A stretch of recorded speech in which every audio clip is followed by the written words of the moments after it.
PS news में आपका इस्तकबाल है। मैं हूं आपका दोस्त मोहम्मद जावेद। हम रखिए खबरों पे नज़र, आप रखिए खबरनामे पे नज़र।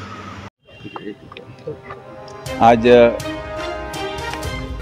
पुरानी हवेली में साउथ जोन डीसीपी के ऑफिस में एक मुलाकात हुई है, बैठक हुई है।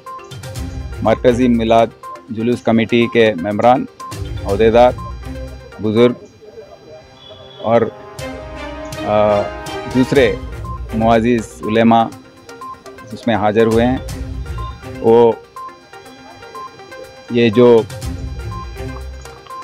मिलाद का जुलूस हो या गणेश का जुलूस एक ही दिन आने का जो हुआ है 35 साल के बाद, तो थोड़े दिन पहले ये जुलूस कमेटी के अहदेदारों ने एक फ़ैसला लिया था कि इसको मुतल्लिफ़ किया जाए कि अक्टूबर 1 को इसको किया जाए।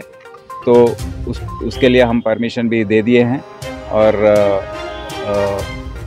ये आज के दिन ये ऑर्गेनाइज़ करें, कैसे इसके इंतज़ामात करें।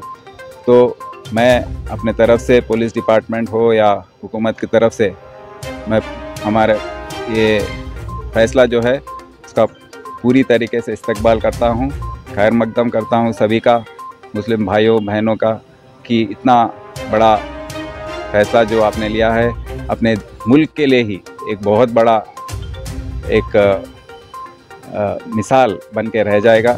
सब लोग इसको देखकर ये हैदराबाद शहर का जो ये रियासत का भी जो तहज़ीब है यहाँ का, गंगा जमुनी तहज़ीब जो जिसके बारे में हम बात करते हैं, उसको